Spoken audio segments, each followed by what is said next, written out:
सुबह सब कुछ बिल्कुल नॉर्मल था। अलार्म बजा, थोड़ी देर उसे इग्नोर किया, फिर याद आया कि अगर और देर कर दी ना तो पूरा शेड्यूल बिगड़ जाएगा। जल्दी जल्दी रेडी हुई और निकल गई कोचिंग के लिए। और सच कहूँ, रास्ते में मेरा दिमाग हमेशा दो जगह होता है, एक तो रोड पर और दूसरा उन चीज़ों पर जो मुझे आने वाले कुछ महीनों में अचीव करनी है। अभी उसके बारे में ज़्यादा कुछ नहीं बताऊंगी, बट ट्रस्ट में काफ़ी कुछ चल रहा है।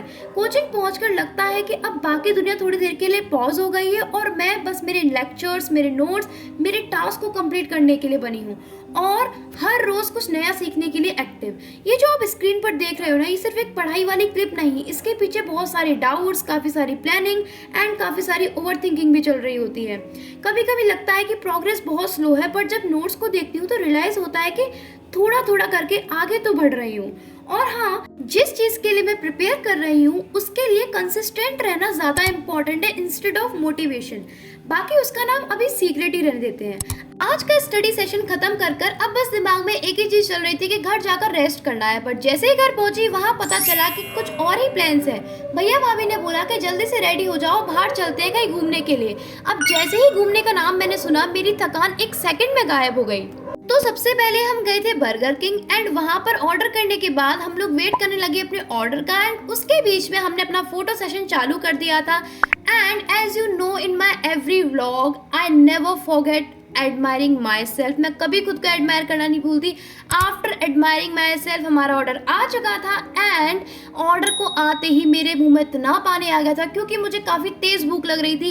And also I want to break a myth जो कि सोसाइटी ने क्रिएट करके रखा हुआ है कि फोटो क्लिक कराने का शौक सिर्फ लड़कियों को होता है, बट ऐसा नहीं है, लड़कों को भी बहुत होता है। After finishing my brother photo session we have started our eating session. भाई जैसे ही मैंने उसका फर्स्ट बाइट लिया ना, इट वॉज सो टेस्टी, बहुत ज़्यादा टेस्टी था। एंड फिर बारी आती है स्टोरी रिवीलिंग की। भाई अपनी कंपनी की स्टोरी बताने लग गए थे एंड भाभी अपने कॉलेज डेज के बारे में बताने लग गई थी। एंड सच बताऊँ, मेरी भाभी भैया बहुत ज़्यादा कूल हैं। They are not like a sibling only, they are my friends. Then after Burger King हम पहुंच गए थे डिजिटल मार्ट क्योंकि भैया को चाहिए थी वॉच। तो हमने वहाँ काफ़ी सारी वॉचेस भी देखी एंड उसके साथ साथ हमने काफ़ी सारे फ़ोन भी देखे थे, बट हमें वॉच चाहिए थी तो हमने वॉच ले ली। एंड उसके बाद हम पहुंच गए थे सेंट्रम, बट वहाँ इतनी भीड़ थी कि हम जितनी एक्साइटमेंट के साथ गए थे उतनी के साथ हम बाहर भी आ गए थे।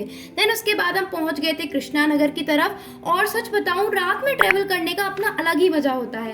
ठंडी ठंडी हवा, road lights, random conversation and ऐसा लग रहा था कि हम बिना डेस्टिनेशन के बस घूमे जा रहे हैं। फिर रात हो रही थी और आइसक्रीम ना खाऊं मैं, ऐसा हो ही नहीं सकता। आइसक्रीम खाने के बाद हम सीधा अपने घर के लिए निकल गए थे। एंड सीरियसली यार, रात में ट्रैवल करने का अलग ही मज़ा होता है। इतनी मस्ती करने के बाद मेरी पूरी थकान गायब हो चुकी थी। अब बस ऐसा लग रहा था कि अब और घूमूं और कहीं जाऊं, बट अनफॉर्चुनेटली ऐसा नहीं हो सकता था। तो दैट्स ऑल फॉर टुडे। मिलती हूँ नेक्स्ट व्लॉग में। Bye, see you.